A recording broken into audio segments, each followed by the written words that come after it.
Bonjour les amis, j'espère que vous allez tous bien. Eh bien écoutez, aujourd'hui j'ai décidé d'inaugurer un nouveau format de vidéo. Donc ce que je me propose de faire, c'est de vous présenter le thème principal de la légende que je vais vous raconter. Et puis ensuite je vous raconterai donc cette légende comme à l'habitude. Voilà, donc aujourd'hui nous allons partir pour Tir na Nog.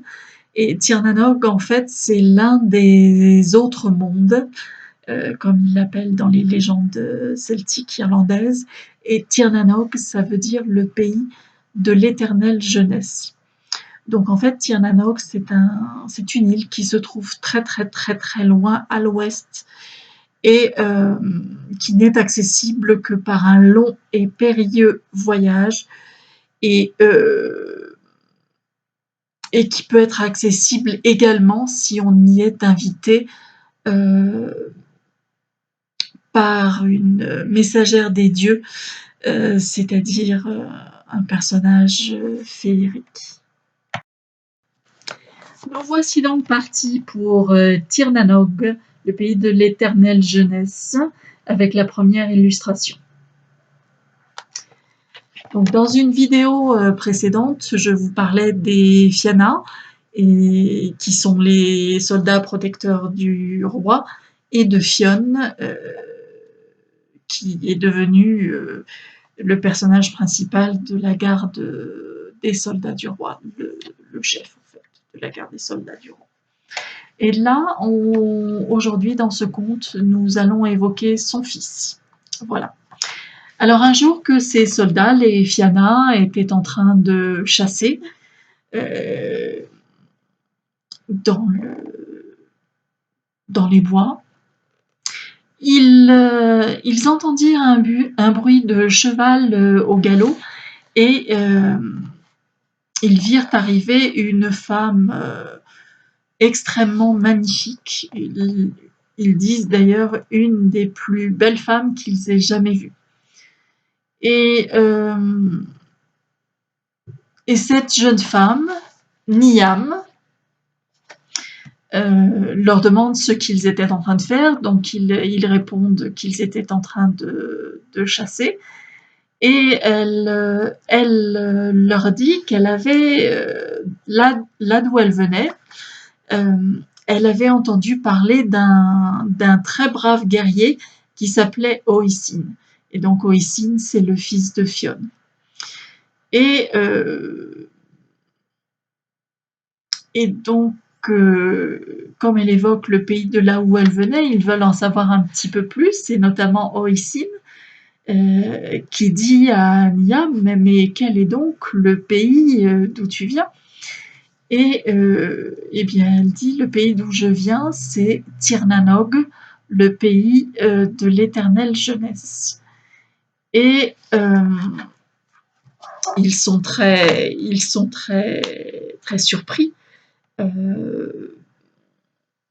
par cette chose, et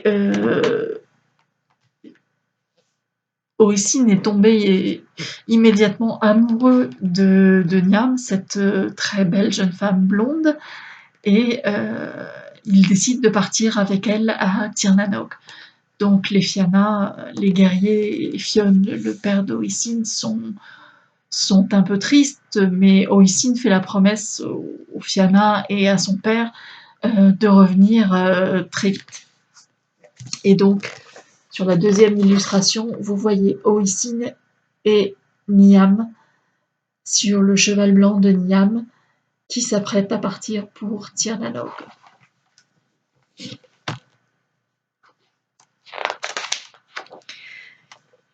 Alors, une fois arrivés à Tir na Nog, ils sont très très très très bien accueillis par la famille de Niam, et ils passent leur temps à jouer, à réciter de la poésie, et puis ils se fréquentent l'un et l'autre et finissent par se marier, bien évidemment. Donc, voici le mariage qui est célébré devant un druide.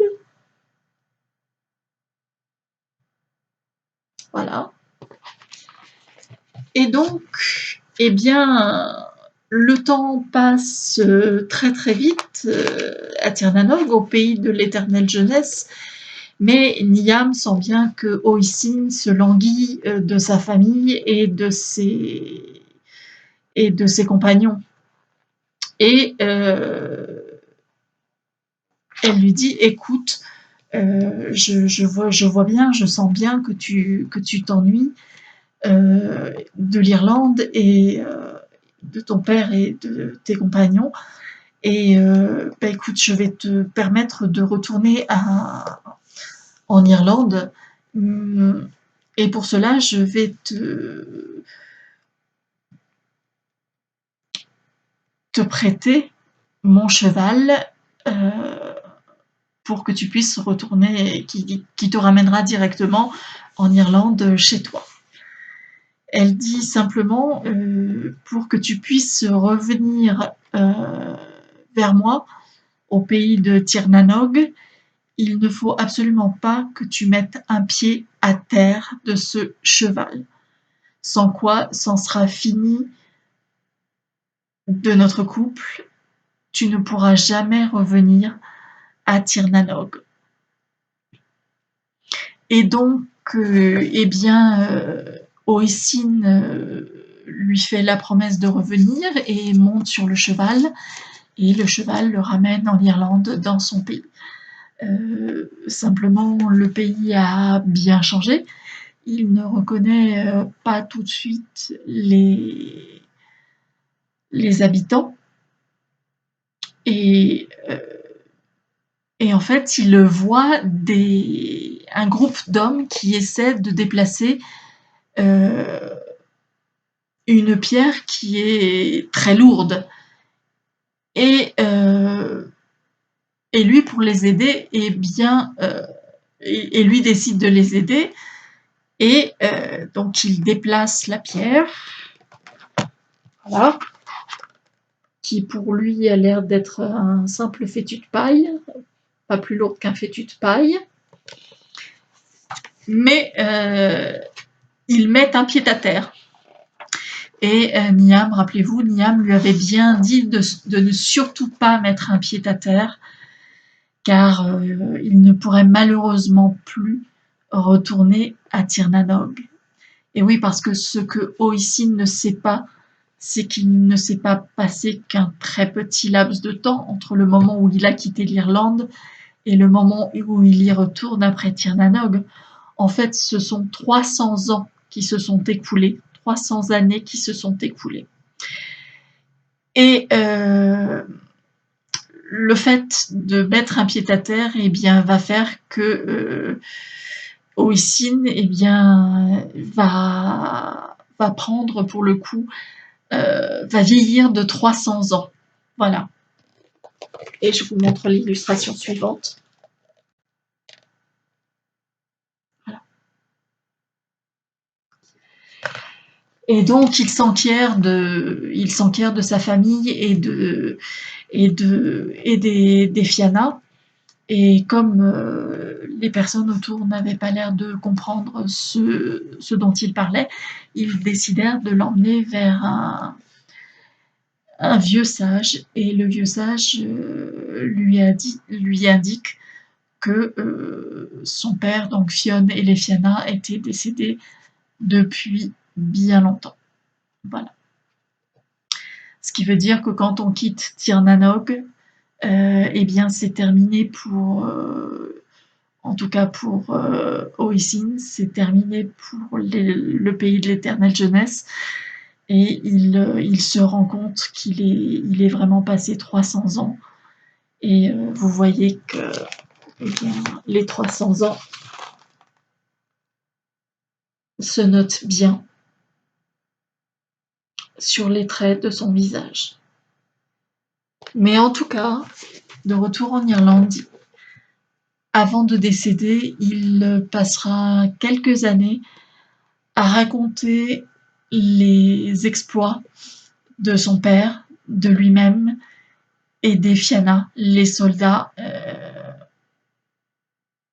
de l'armée levée par le roi d'Irlande. Voilà, c'était la fin de ce conte. J'espère que vous l'aurez apprécié.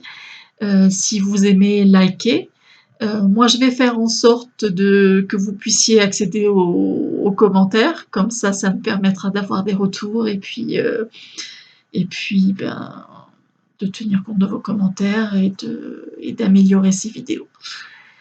Voilà, je prends toujours autant de plaisir à vous enregistrer ces vidéos. J'espère qu'elles vous plairont. Je vous souhaite une bonne fin d'après-midi et je vous dis à très bientôt. Au revoir.